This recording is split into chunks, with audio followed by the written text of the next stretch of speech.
Markus pasal yang ke-5, ayat yang ke-25 sampai dengan ayat yang ke-34.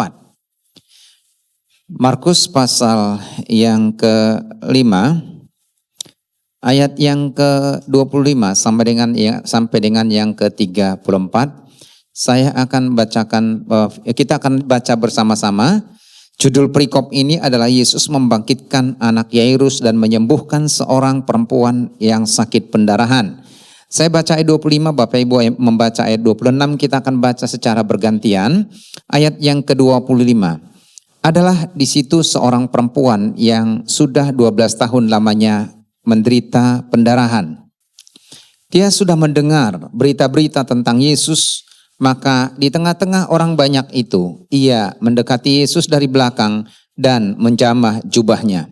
Seketika itu juga berhentilah pendarahannya dan ia merasa bahwa badannya sudah sembuh dari penyakitnya.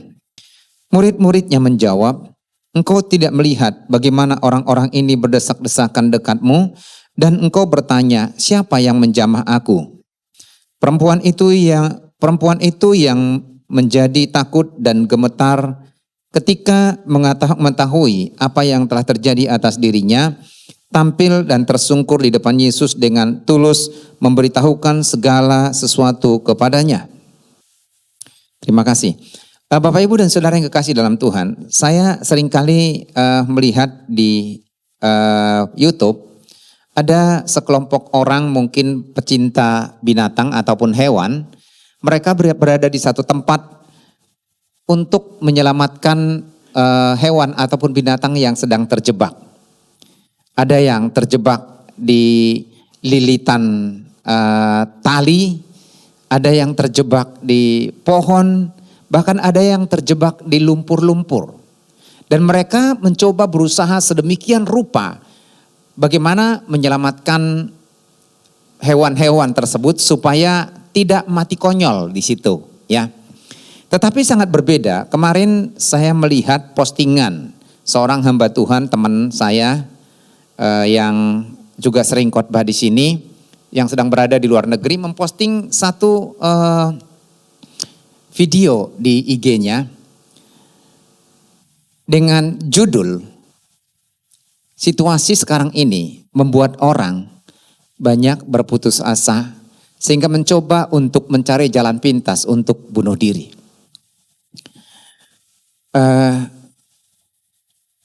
Dan di video tersebut kelihatan ada banyak orang yang menonton di pinggir kali. Ya begitu memang manusia, ternyata di Bekasi, di Jakarta, di Medan, di luar negeri, di Amerika, di Kanada, kalau ada masalah pasti ditonton orang, walaupun itu belum tentu ditolong, ya. Orang kecelakaan begitu kan. Jadi mereka bukan berusaha untuk menolong tapi nonton sehingga terjadi kemacetan di mana-mana. Nah, ini di luar negeri. Dan apa yang mereka lihat di pinggir kali tersebut, di tengah-tengah kali itu ada seorang pria yang sedang berada di dalam arus yang kuat mencoba untuk bunuh diri. Dan ada beberapa orang yang sedang menuju tempat di tengah-tengah kali yang besar itu untuk menyelamatkan pria ini supaya jangan sampai mati konyol, ya. Dan tentu apa yang dilakukan oleh pria ini adalah akibat keputusasaan dan kehilangan pengharapan. Tidak ada yang tahu apa yang menyebabkan dia kehilangan pengharapan dan putus asa. Tetapi itu ialah yang dia lakukan, dan ada begitu banyak orang yang mengalami keputusasaan dalam kehidupan mereka karena mereka menghadapi situasi yang begitu berat sebab mereka tidak lagi melihat ada jalan keluar, ada pertolongan, dan mereka tidak lagi mampu menempatkan pengharapan mereka kepada siapapun karena mereka tidak percaya kepada Tuhan. Tema pembahasan kita pada hari ini adalah memiliki pengharapan yang teguh. Saya mencoba untuk melihat dalam Kamus Besar Bahasa Indonesia, istilah pengharapan itu berasal dari kata dasar harap, yang artinya mohon, minta, lalu kehendak. Saya kira lebih tepatnya berkehendak.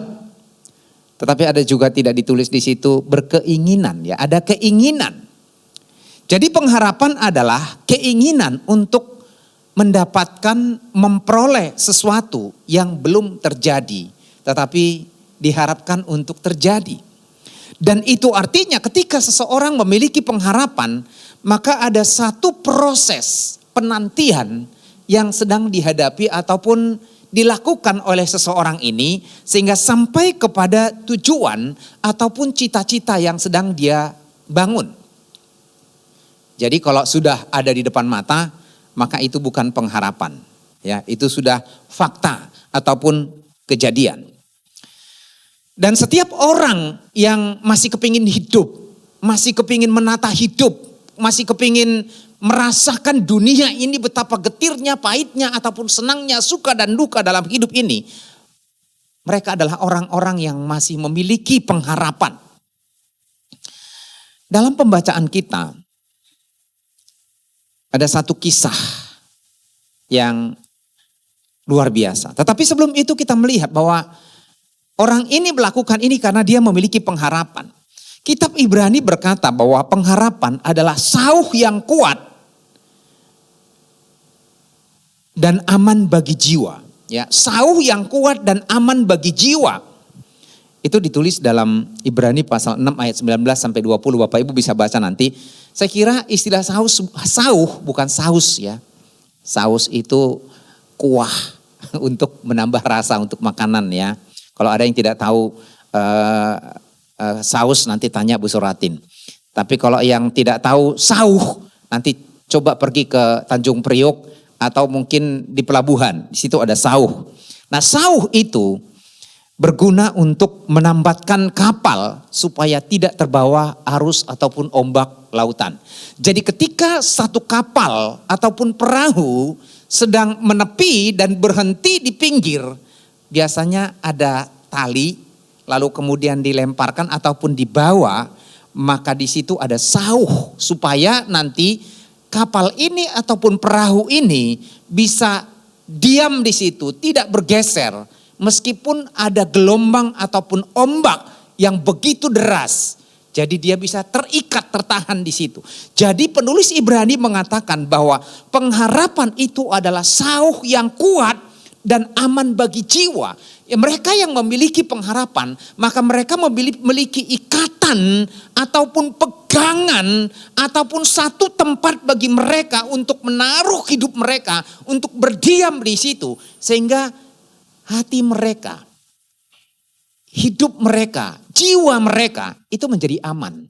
Tidak terombang-ambing oleh situasi, keadaan, ataupun hal-hal yang sulit di sekitar mereka.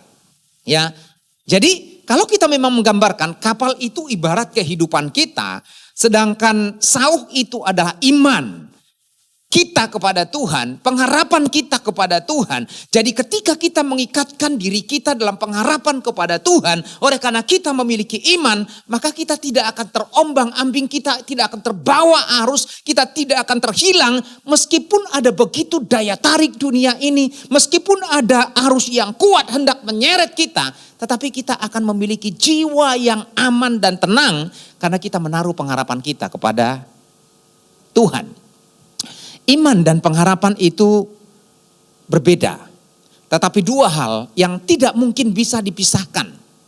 Oleh karena seseorang beriman, maka dia memiliki pengharapan. Seseorang berpengharapan kepada Tuhan karena dia percaya bahwa Tuhan itulah yang mampu menolong dia, yang mampu menyelamatkan dia, yang mampu memberikan jalan keluar kepadanya. Sehingga dia menaruh harap itu kepada Tuhan. Meletakkan pengharapannya kepada Tuhan. Itu sebabnya kalau orang tidak beriman, tidak mungkin orang berpengharapan. Oleh karena seseorang beriman atau percaya terhadap sesuatu, maka dia punya keyakinan untuk berharap kepada sesuatu itu. Makanya ketika kita meletakkan iman kita kepada Tuhan, maka kita memiliki pengharapan kepada Dia bahwa Dialah yang menjadi pertolongan kita, pengharapan kita yang akan menuntun kehidupan kita. Mengharapkan itu berbeda dengan menginginkan. Ya. Kalau orang menginginkan, itu biasanya apa yang diinginkan itu sesuai dengan rencananya, sesuai dengan keinginannya, sesuai dengan perhitungannya, sesuai dengan logikanya. Jadi pikiran, keinginan, logika itu bermain. Ya, karena dia menginginkan dan itu belum tentu satu kebutuhan. Tetapi pengharapan itu adalah didasarkan kepada keyakinan dan iman kepada Tuhan yang dipercayakan kepada kehendak Tuhan. Jadi makanya minggu lalu kita bahas kehendakmu jadilah. Ya, jadi bukan kehendakku, melainkan kehendakmu jadilah. Maka itulah yang menjadi perbedaan antara keinginan dan pengharapan. Jadi pengharapan itu meletakkan keputusan itu berada di tangan kedaulatan kehendak Tuhan sendiri. Bukan aku, bukan kamu, bukan pendeta, bukan romo, bukan siapapun juga. Tetapi itu kehendak Tuhan yang jadi. Nah, dalam Markus pasal 5 ayat 25 sampai 34 ini menceritakan tentang seorang wanita yang mengalami sakit pendarahan selama 12 tahun.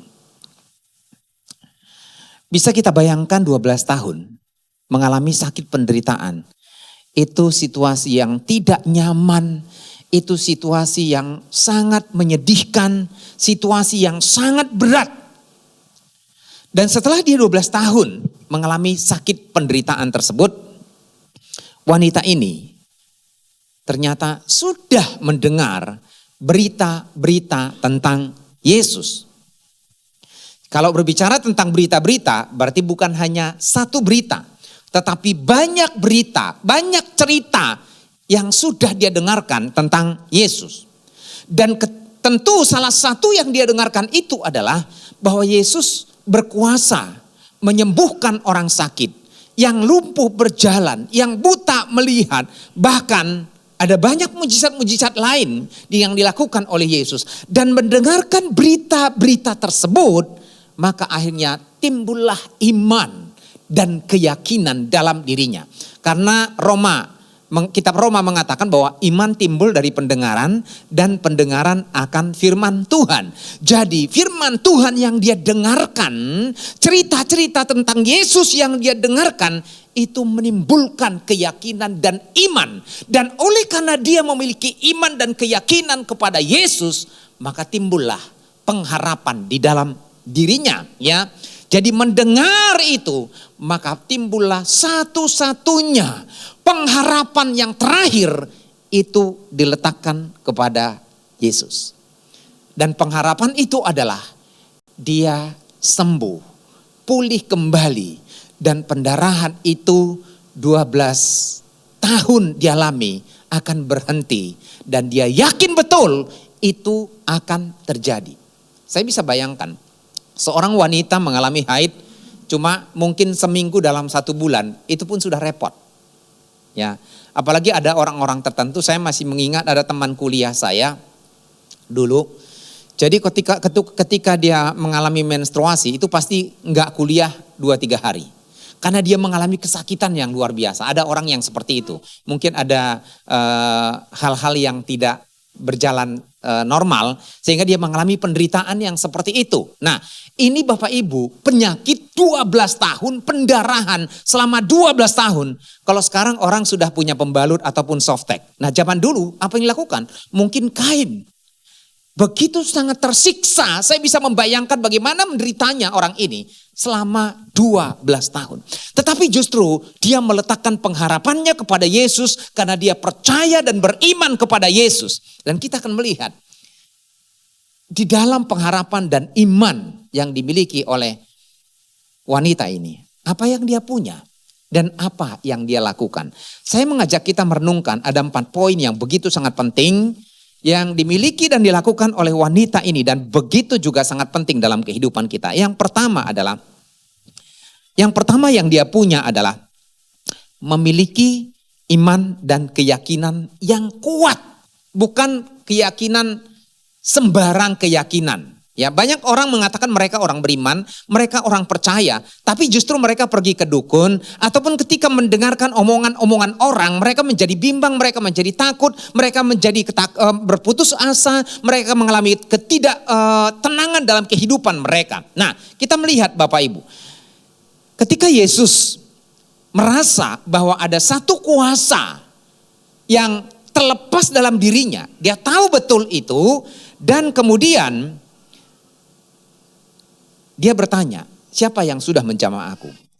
Lalu wanita ini kemudian mengaku bahwa dialah yang sudah menjamah Yesus. Dalam ayat yang ke-17, ayat yang ke-34, kita lihat firman Tuhan. Maka katanya kepada perempuan itu, hai anakku, imanmu telah menyelamatkan engkau. Ini pernyataan Tuhan Yesus sendiri. Imanmu telah menyelamatkan engkau. Barangkali mungkin kita berpikir bahwa Yesus memang maha tahu. Dia tahu betul itu. Tetapi ada bukti yang sangat nyata. Kalau kita melihat dalam ayat-ayat sebelumnya. Dia berkata begini. Sebab katanya. Ayat yang ke-28.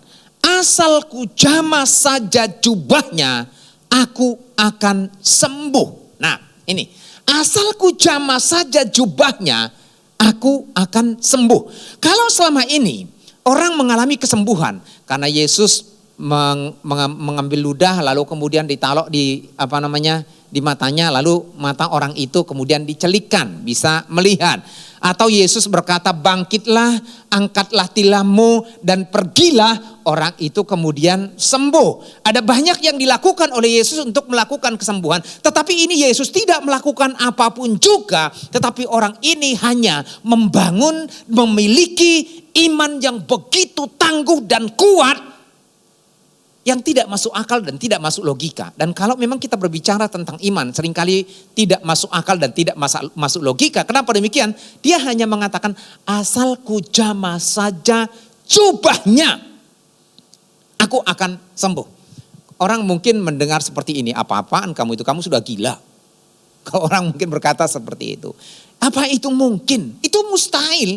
Jubah itu tidak ada artinya.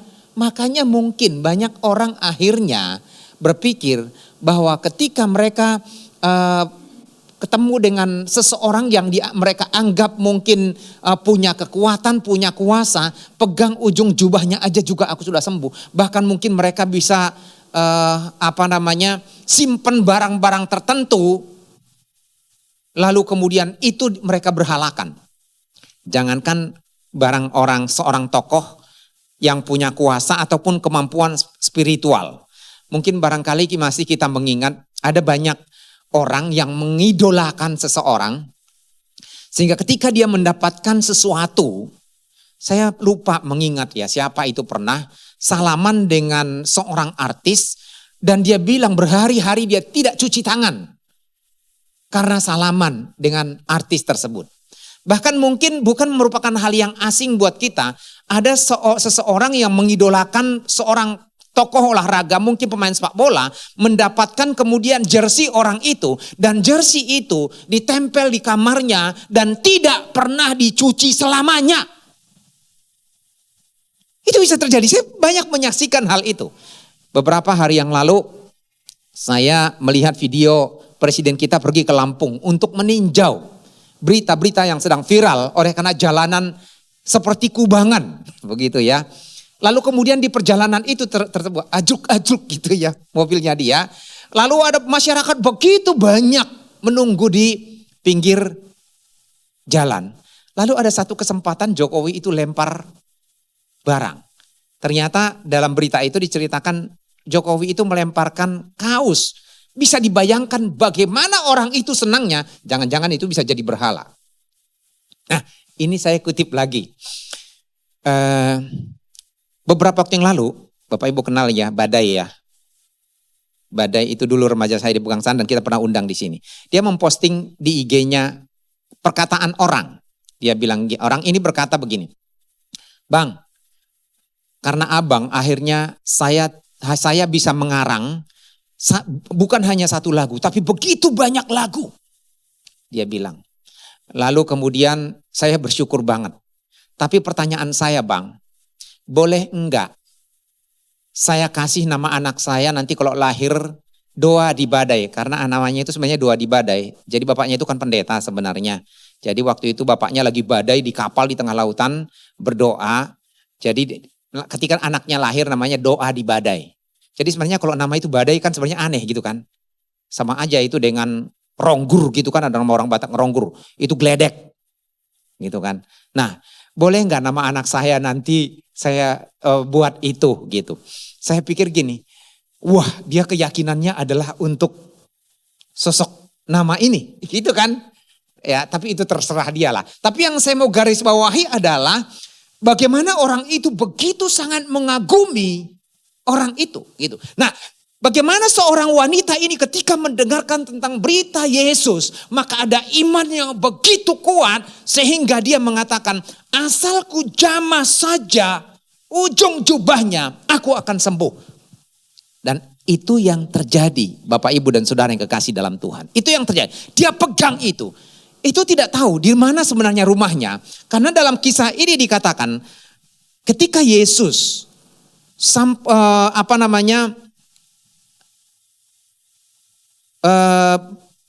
pulang dari Gerasa. Itu Gerasa itu di seberang Danau Galilea.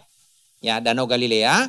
Kalau kita dari Kapernaum. Jadi ini sebenarnya ketika Yesus menyeberang dari Gerasa ke tempat yang lain, itu ada manusia yang berjubel sedemikian rupa. Bahkan dikatakan ayat 2 pasal yang kelima, baru saja dia turun dari perahu, datanglah seorang yang kerasukan roh jahat dari pekuburan. Saya tidak bahas ini. Lalu kemudian dalam perjalanan itu juga ada seorang juga bernama Yairus, anaknya itu sedang sakit dan hampir mati, supaya Yesus menyembuhkan. Tetapi dalam perjalanan itu ada begitu banyak orang dan ada lagi orang yang punya masalah lain. Yesus tidak tahu pada waktu itu, dan orang itu adalah perempuan yang sudah mengalami pendarahan 12 tahun. Dia berpegang kepada imannya dan keyakinannya. Dia tidak peduli dengan keadaan apapun. Tetapi justru dia memiliki keyakinan yang kuat bahwa dia akan sembuh. Kalau kita melihat Bapak Ibu dalam Roma pasal 1 ayat 16. Firman Tuhan berkata, sebab aku mempunyai keyakinan yang kokoh dalam Injil. Karena Injil adalah kekuatan Allah yang menyelamatkan setiap orang percaya. Wow, Injil adalah kekuatan yang menyelamatkan manusia. Ya, jadi Injil itu adalah kekuatan. Kalau kita berbicara tentang Injil, Injil itu sebenarnya sederhana Bapak Ibu. Allah pencipta langit bumi dan segala isinya, Allah yang maha kuasa, turun ke dalam dunia menjelma menjadi manusia untuk menyelamatkan manusia, lalu kemudian disiksa, dihina, disalibkan di atas kayu salib untuk menebus manusia berdosa dan kemudian mati, dikuburkan, bangkit kembali pada hari ketiga dan naik ke surga dan akan kembali ke dunia. Itulah Injil. Ya, itu Injil. Berita tentang Yesus yang penuh kuasa, maka kita menaruh keyakinan kita kepada Injil, yaitu kebenaran firman Tuhan. Ada orang mengatakan, apa namanya Alkitab orang Kristen? Kitab Injil. Padahal perjanjian lama tidak disebut kitab Injil. Tapi ya samalah istilahnya gini. Zaman dulu saya mengingat, apapun merek motor orang, itu namanya Honda. Selalu begitu. Apapun minuman orang, namanya, saya nggak sebut Bapak Ibu. Saya tidak dapat sponsor. Nah itu seperti itu ya Bapak Ibu. Nah jadi kita melihat dalam peristiwa ini, orang mengatakan ini kitab Injil. Oke lah, tidak jadi masalah. Tapi yang jelas yang harus kita pahami adalah ini menyangkut pribadi Yesus yang diceritakan dari kitab Kejadian sampai kitab Wahyu. Berbicara tentang kasih Allah dan manusia yang begitu berharga di mata Tuhan. Dan kita harus memegang Injil ini sebagai kekuatan kita. Kalau kita tidak memegang Injil ini, apakah itu bisa menjadi kekuatan kita? Apalagi kita tidak memahaminya, kita tidak mengerti. Makanya kita harus memahami dan mengerti Injil ini sehingga itu benar-benar menjadi kekuatan dalam kehidupan kita. Sehingga kita tidak terombang-ambing dalam hidup ini. Maka kita melihat perempuan ini, meskipun dia baru mendengar berita-berita itu, dia begitu menangkap pesannya. Lalu kemudian meyakini itu, beriman kepada Yesus, menaruh harapan hanya kepada Yesus. Itu poin yang pertama. Poin yang kedua Bapak Ibu. Apa yang dilakukan orang ini? Ternyata wanita ini punya semangat juang yang sangat tinggi. Ya, punya semangat juang yang tinggi. Waktu yang sangat panjang selama 12 tahun. Rasanya tidak banyak orang yang mampu bertahan ya. Pasti banyak orang yang lemah dan putus asa. Dan penderitaan yang dialami itu tentu sangat menyiksa. Karena sudah menggerogoti tubuhnya tahunan. Alkitab mencatat bahwa semua cara sudah dilakukan oleh wanita ini supaya ia dapat sembuh. Paling tidak ada 2 hal penting yang dia lakukan. Yang pertama, ayat 26 berkata, ia telah berulang-ulang diobati oleh berbagai tabib. 2 kali di sini sebabkan. Berulang-ulang berbagai tabib. Jadi bukan ke satu tabib dia bolak-balik. Ada kan seperti itu ya. Ke satu dokter orang bolak-balik. Tiap minggu sekali. Bahkan seminggu bisa 2 kali, 3 kali bolak-balik. Mungkin dia sudah mencoba satu tabib bolak-balik berkali-kali. Tapi ini dikatakan berbagai tabib. Dari ujung ke ujung, dari satu kota ke kota yang lain. Dari satu desa ke desa yang lain. Kadang-kadang kalau tabib itu zaman itu ya mengobati orang seperti dokter sekarang. Saya tidak mengatakan itu dukun ya. Kadang-kadang banyak orang dibohongin sama dukun. Contoh misalnya, bulan yang lalu kalau nggak salah gempar toh di Bekasi. Ada orang katanya mengaku sebagai orang pinter bisa menggandakan uang. Akhirnya nyawa melayang. Betul ya Bapak Ibu ya? Baru-baru ini juga ada lagi berita seperti itu. Ini saya pikir bodoh banget ya mereka ini. Sampai ada yang memberikan puluhan juta, ratusan juta supaya uangnya digandakan. Nah kalau memang orang ini bisa menggandakan uang, gak usah dia minta orang lain. Ya uang aja digandakan gitu kan. Dia bisa kaya tapi toh kere. Ya. Nah tapi itulah banyak orang dibodohin. Bahkan saya pernah tahu wanita Bapak Ibu. Dia rela naik bis 18 jam, jalan kaki sehari full. Untuk apa? Untuk ketemu dengan seseorang katanya bisa mengobatin penyakitnya. Tapi gak bisa sembuh juga.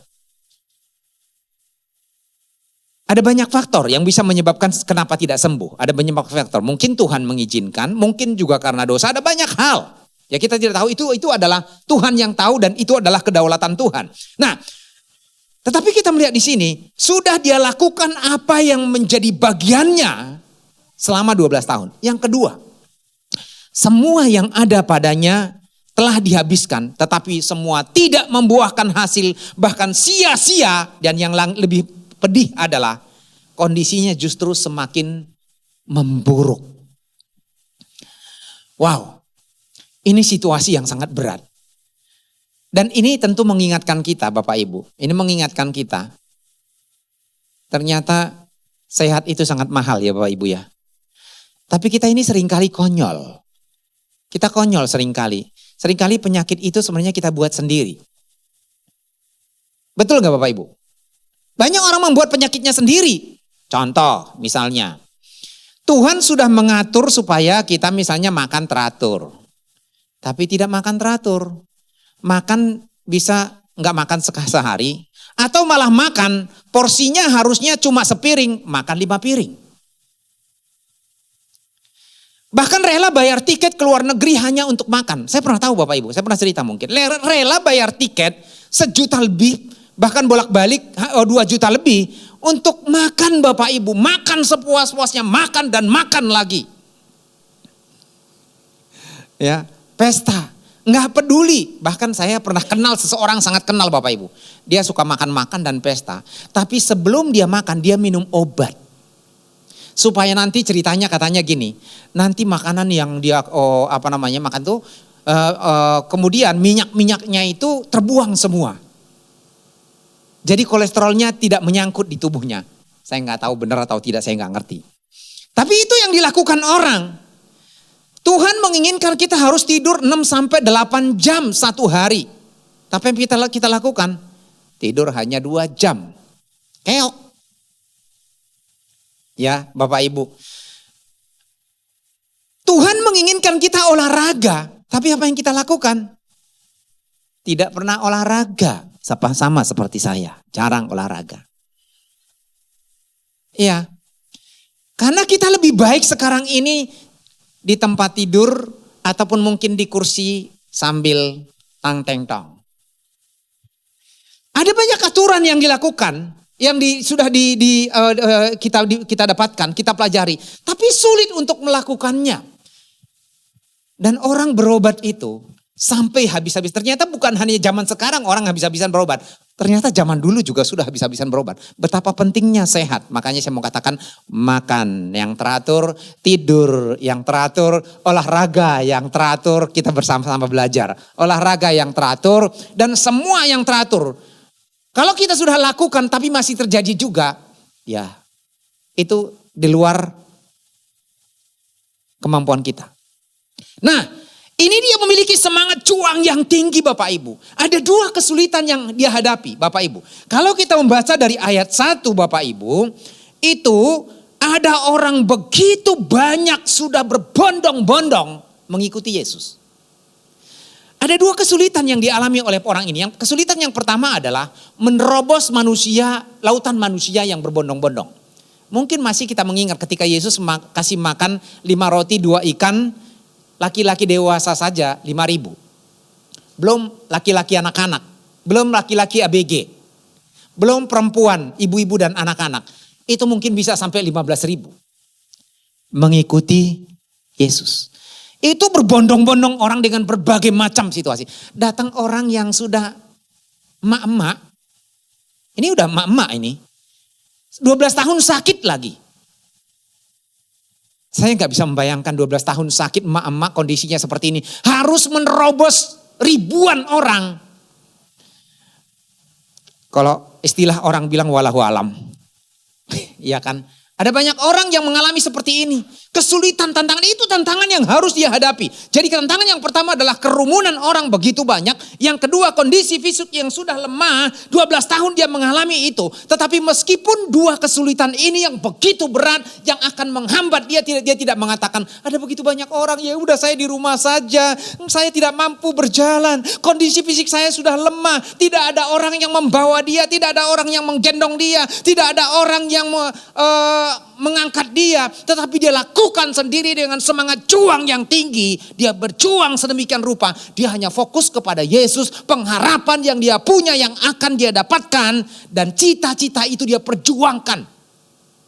Saya kira orang ini punya cita-cita utama. Dia nggak peduli lagi harta, dia nggak peduli kekayaan, dia tidak peduli jabatan, dia tidak peduli kekayaan. Yang dia inginkan adalah dia sembuh.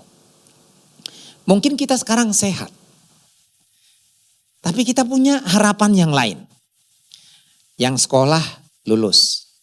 Yang belum bekerja dapat pekerjaan. Yang belum dapat jodoh dapat jodoh. Yang belum punya anak dapat anak. Yang belum dapat harta dapat harta. Tapi yang pertama tadi kita sudah punya belum? Iman yang kuat. Dan yang kedua di sini adalah apakah kita masih punya semangat juang yang tinggi? Jangan-jangan kita kepingin berhasil, kita kepingin meraih sesuatu, kita memiliki pengharapan. Tapi tinggal pengharapan saja, kita tinggal berdiam di rumah, kita tinggal santai-santai saja, kita tinggal tidur saja. Tidak ada usaha, tidak ada kerja keras, tidak ada niat kita untuk melakukan sesuatu. Ya udahlah itu terserah Tuhan lah, saya serahkan sama Tuhan. Ada banyak orang seperti itu, berharap. Kalau yang diharapkan uang jatuh dari langit. Tidak perlu ada pesawat, tidak perlu ada helikopter, tiba-tiba berterbangan uang. Ada uang banyak tinggal metik di jalan. Atau itu lebih biasa mungkin ya berpikir. Tapi di dalam rumah tiba-tiba rumahnya berlubang itu plafonnya. Berlubang plafonnya tiba-tiba puk gitu segepok uang datang. Tapi justru yang diharapkan apa yang datang? Bocor hujan. Malah apa yang datang? Tikus jatuh dari atas. Ya. Nah, kalau kita melihat bagaimana wanita ini, dia memiliki iman dan pengharapan, tetapi iman dan pengharapan juga harus disertai dengan semangat juang yang tinggi. Jangan menyerah. Nah, mengatakan ini memang gampang ya, jangan menyerah. Tapi berapa banyak orang yang menyerah oleh karena situasi yang sulit, oleh karena keadaan yang tidak kondusif, oleh karena mungkin beban yang begitu berat, sehingga mereka tidak lagi mampu bertahan. Tapi wanita ini ada dua hambatan yang begitu serius yang harus dihadapi, yaitu kerumunan banyak orang dan kondisi fisik yang lemah. Tetapi itu tidak menjadi hambatan buat dia untuk terus berjuang. Saya mengajak kita untuk terus berjuang, menggapai harapan, impian, cita-cita, dan apa yang kita harapkan, cita-citakan dalam kehidupan kita. Akhirnya apa yang dapatkan oleh wanita ini, dia akhirnya bisa bertemu dengan Yesus. Oke, yang ketiga. Apa yang dilakukan, apa yang dimiliki. Di sini tidak ada ayatnya, tetapi saya mencoba untuk mengambil kesimpulan. Yang ketiga adalah kesabaran dan ketekunan. Ya, kesabaran dan ketekunan. Ketika wanita ini mendengar bahwa Yesus datang, ya, ketika wanita ini mendengar bahwa Yesus datang, tidak secara mudah dan tidak secara instan bisa bertemu dengan Yesus lalu mengalami kesembuhan. Tidak. Ada langkah-langkah, ada proses yang harus dia lakukan. Dia sudah memiliki iman. Dia sudah memiliki semangat dan semangat juang yang tinggi. Tetapi tentu dia juga butuh kesabaran. Untuk apa kesabaran ini dia miliki? Karena saya percaya dia harus berangkat dari rumah. Oke, saya mungkin bercerita, kita tidak bisa mungkin menggambarkan contoh ini misalnya. Gerasa itu misalnya di Pulau Tidung. Tahu Pulau Tidung ya Bapak Ibu? Ada pulau yang lebih dekat sedikit apa ya? Pulau Seribu. Yang lebih dekat pulau apa Bapak Ibu? Yang suka ke pulau? Saya cuma tahu Pulau Tidung karena pernah ke situ. Selebihnya nggak tahu, katanya ada Pulau Pramuka, ada pulau apa yang paling dekat di Pulau Seribu dari Tanjung Priok atau dari pelabuhan yang lain? Nggak ada yang tahu ya? Kasihan banget ya Bapak Ibu sama seperti saya. Nggak pernah ke pulau. Ya, nah, itu perjalanan saya naik perahu Bapak Ibu lebih kurang dari Tiberias sampai ke daerah Gerasa itu lebih kurang itu pelan, nggak kencang, nggak naik speedboat gitu, lebih kurang setengah jam sampai 45 menit. Nah, itu kan sudah pakai mesin perahunya. Tapi zaman dulu kan nggak pakai mesin, berarti itu kan pakai tenaga manusia, sampan, gitu ya. Berarti itu waktu yang lama. Nah, taruhlah Yesus pada waktu itu berada di seberang Gerasa itu, menyeberang, dia sudah dengar berita itu. Dia di desa lain. Dari desa lain, ya semua kan orang berharap instan ya Bapak Ibu ya. Segala sesuatu instan. Makanya sekarang ini Indonesia sampai ngutang banyak-banyak ke Cina supaya ada kereta instan, kereta cepat, ya. Padahal sebenarnya ke Bandung itu orang ngapain? Kayaknya sudah menjadi kota primadona gitu kan. Sampai ada kereta, wah bagus lah gitu kan. Kita akan menikmatinya gitu kan. Tetapi orang kepingin cepat. Walau kadang-kadang yang cepat itu belum tentu semuanya baik. Contoh misalnya makanan instan. Ya, itu bawa penyakit. Baru-baru ini produk Indonesia ditarik dari Cina dan Taiwan. Ya, Bapak Ibu, makanan instan. Ya.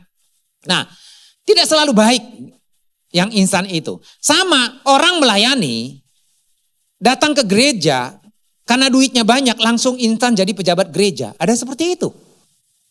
Cepat banget langsung. Biasanya itu jadi masalah. Ya. Karena tidak punya pondasi dan akar yang kuat. Nah, seringkali Tuhan mengizinkan seseorang berusaha dan berjuang dengan kesabaran. Wanita ini pun bisa aja pada waktu itu Tuhan tahu apa yang dibutuhkan wanita ini. Tuhan lewat di depan rumahnya, langsung kemudian pintunya diketok, tok. Dibuka. Saya tahu kamu sakit. Saya berkata pada saat ini, Saat ini juga sembuh. Bisa Tuhan lakukan seperti itu. Tapi Tuhan tidak lakukan itu, justru dia sibuk melayani orang banyak. Yang pertama yang datang adalah orang yang kerasukan setan. Kemudian yang kedua adalah Yairus yang anaknya sakit. Orang ini seolah-olah terabaikan. Apakah Tuhan tidak tahu? Tuhan tahu. Tetapi Tuhan juga mau memberikan pendidikan kepada wanita ini untuk meraih sesuatu itu tidak secara instan. Tetapi dibutuhkan kesabaran. Dia harus berangkat dari rumah. Dia harus berjalan. Dia harus melewati orang-orang ini. Kalau dia tidak memiliki kesabaran dan hanya berharap sesuatu yang instan, maka dia tidak mendapatkan sesuatu. Dia akan kecewa, dia akan gagal. Karena Yesus tidak hanya melayani dia. Yesus tidak hanya memperhatikan dia. Mungkin kadang-kadang saya pernah membaca satu kisah orang. Dia berdoa gini, Tuhan, saya berdoa begini-begini. Saya tahu Tuhan sibuk. Dia berkata, saya tahu Tuhan sibuk. Karena di seluruh dunia ini Tuhan sibuk. Dari satu tempat ke tempat yang lain. Memperhatikan ada miliaran orang. Dan saya hanya debu kecil gitu. Yang tidak berarti apa-apa. Tapi saya tahu Tuhan juga tahu saya. Kadang-kadang mungkin kalau kita berpikir, ini miliaran manusia di dunia ini, saya ini ibarat pasir segunduk, kita ini hanya satu pasir gitu ya. Apa Tuhan melihat kita? Ya Tuhan melihat kita karena dia maha kuasa. Bahkan katanya seujung rambut kita pun terjatuh, itu Tuhan tahu. Nah, jadi Tuhan tahu apa yang dibutuhkan oleh wanita ini dan dia membutuhkan kesembuhan. Tetapi dia harus punya sesuatu yang besar, sesuatu yang penting, sesuatu yang begitu dalam untuk memperoleh itu, yaitu proses. Dan dia harus sabar menjalani proses ini. Bapak, Ibu dan Saudara kekasih dalam Tuhan, kalau kita melihat dalam Alkitab, ada banyak proses yang Tuhan lakukan. Kita melihat satu contoh Abraham, Bapak Ibu. Ketika Tuhan berjanji memanggil Abraham bahwa dia akan punya keturunan yang banyak, itu umurnya 75 tahun Bapak Ibu. Tapi apakah janji itu digenapin setahun, 2 tahun, 3 tahun, 4 tahun, berapa tahun Bapak Ibu digenapi baru dia punya anak? Ada yang ingat berapa tahun usia Abraham baru Ishak lahir? 100 tahun. Itu artinya berapa tahun janji itu baru digenapi? Berapa tahun? 25 tahun. Bukankah Abraham itu bapak orang beriman? Dia percaya kepada Tuhan. Tapi kenapa sampai 25 tahun loh? Apakah dia tidak punya beriman? Oh, Alkitab sendiri mengatakan dia bapak orang beriman. Dia orang percaya. Dia begitu yakin akan kuasa Tuhan. Tapi 25 tahun baru tergenapi. Setelah Ishak lahir, baru ABG lagi lucu-lucunya. Tuhan bilang, Bram, pergilah ke Gunung Muria. Persembahkan anakmu Ishak. Mungkin dia berpikir gini, kalau dia tidak beriman, Tuhan apaan ini? Dikasih, diminta lagi, disitako, diliako. Gitu kan. Dikasih, dia ambil lagi. Emang gua ini mainan Tuhan? Anak-anak aja kalau digituin marah. Coba kalau Bapak Ibu dikasih, ditarik lagi, sebel gak? Jadi misalnya gini, dikasih makan makanan ini udah kita berharap banget itu anak kecil gitu, kita kasih. Kita tarik lagi. Kita tarik. Dia pasti marah. Ya udah, enggak usah.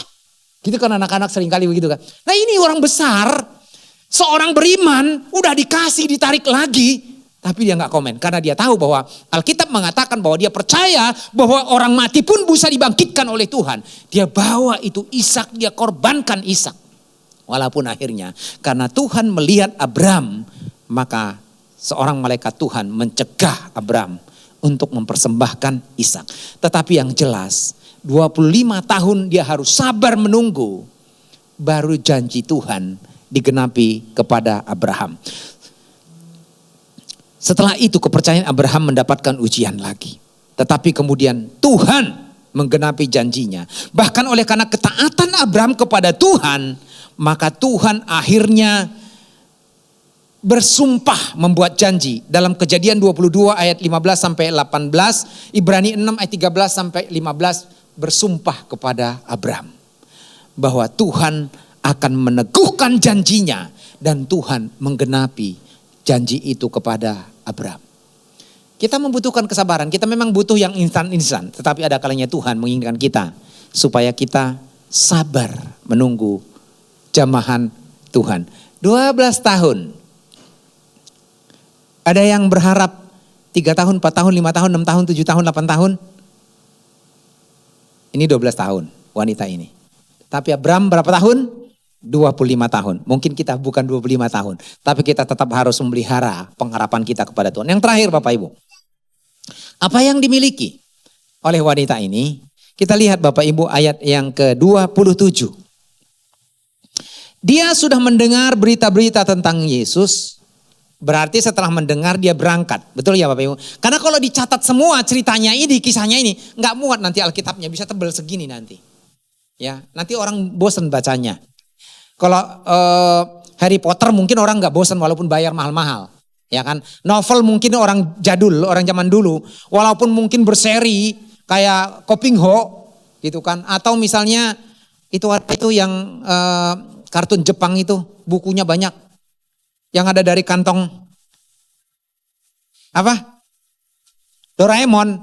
Itu dari seri pertama sampai seri ratusan dibaca orang. Nah Alkitab belum tentu dibaca satu kali gitu ya. Nah jadi di sini sesudah dia mendengar, dia sudah bukan sesudah mendengar, dia sudah mendengar berita tentang Yesus. Ada proses yang panjang. Dia pergi kemudian mengikuti di mana Yesus ada, pergi ke tempat itu. Maka selanjutnya di tengah-tengah orang banyak itu dia mendekati Yesus dari belakang dan menjamah jubahnya.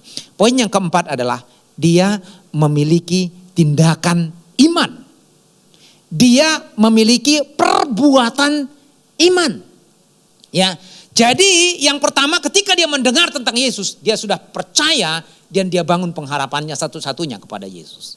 Yang kedua, apa yang dia lakukan? Setelah dia memiliki pengharapan dan iman, dia berjuang dengan semangat yang tinggi. Semangat yang berkobar-kobar. Seperti seolah-olah menjadi orang yang baru. Oleh karena sesuatu yang diharapkan itu akan terjadi. Tapi ternyata ada hambatan. Ada kerumunan banyak orang. Ada perjalanan yang panjang dari satu tempat ke tempat yang lain. Dia mencoba melewati orang kurus, orang gendut, orang hitam, orang putih. Semua dilewatin.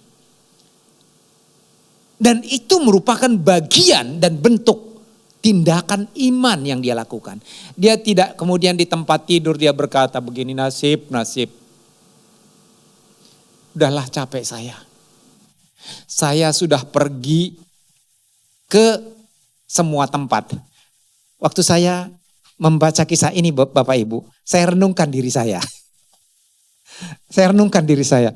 Saya pikir gini, saya sudah pergi dari satu rumah sakit ke rumah sakit lain dari Jabodetabek. Berangkat 6:30 pagi ikut Pak Julius. Pergi ke Persahabatan. Pulang jam 5 sore. Hujan panas saya lakukan. Saya pergi ke Depok masa Covid. Bolak-balik naik mobil sendiri. Saya pergi ke PIK. Saya pergi dari rumah sakit yang satu ke rumah sakit yang lain.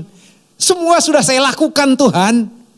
Jadi saya mencoba untuk masuk dalam kehidupan wanita ini Bapak Ibu. Dan apalagi yang saya belum lakukan? Menjadi satu pertanyaan. Tapi saya melihat di sini dia melakukan tindakan iman itu Bapak Ibu. Kalau saya sudah melakukan tindakan iman, tapi mungkin yang lain belum kali. Atau mungkin Tuhan punya rencana yang lain. Nah, tindakan iman ini pun bukan sebentar, bukan mudah. Tetapi mau tidak mau, suka atau tidak suka, dia harus lakukan itu. Berjalan dari rumah ke tempat di mana Yesus dia dengarkan dengan tubuh yang letih, dengan tubuh yang lemah, dengan kondisi yang berat. Tetapi justru iman yang dia punya menuntut dia untuk berbuat sesuatu. Karena Yakobus mengatakan seperti tubuh tanpa roh adalah mati. Demikian juga iman tanpa perbuatan adalah mati. Maka ini dia lakukan dalam hidupnya. Tindakan iman adalah tindakan yang dilakukan oleh wanita ini dengan keyakinan kepada Tuhan. Walaupun Tuhan memang yang berdaulat, yang berkehendak. tetapi dia harus lakukan itu dengan sekuat tenaga supaya dia bertemu dengan Yesus. Dia tidak berputus asa Bapak Ibu, tetapi dia terus berjuang. Bukan nekat ya, karena nekat itu beda dengan berjuang ya. Apa bedanya nekat dengan berjuang atau pengharapan? Apa bedanya Bapak Ibu? Tindakan iman dengan tindakan nekat apa bedanya? Ayo. Tindakan iman dengan tindakan nekat. Tindakan iman itu bergantung kepada kehendak Tuhan dengan keyakinan. Sedangkan tindakan nekat adalah tindakan putus asa. Karena keinginan tidak tercapai. Biasanya orang yang nekat itu bahkan berkata begini, ya sudahlah apa boleh buat, bagaimana nanti aja. Ya sudahlah, apa gunanya? Saya sudah capek. Buat apa? Cukuplah sampai di sini. Itu yang tadi berenang di sungai saya bilang tadi itu. Itu tindakannya nekat. Bukan tindakan iman. Nah wanita ini melakukan tindakan iman. Kalau tindakan nekat dia pergi ke Danau Galilea. Ngapain? Naik perahu, jalan-jalan sambil bernyanyi. Bukan, loncat. Udahlah Tuhan 12 tahun selesai. Tapi enggak. Saya kagum dengan wanita ini Bapak Ibu. Benar-benar kagum. 12 tahun menderita. Tetapi justru dia memiliki keyakinan yang begitu kuat. Bukan hanya itu. Dia memiliki tindakan iman. Apa yang perlu kita lakukan dalam hidup kita?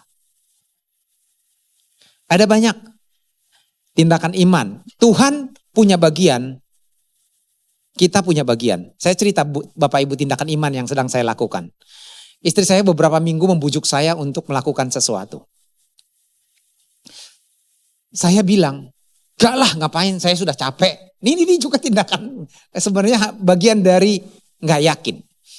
Terus akhirnya saya ikutin Bapak Ibu.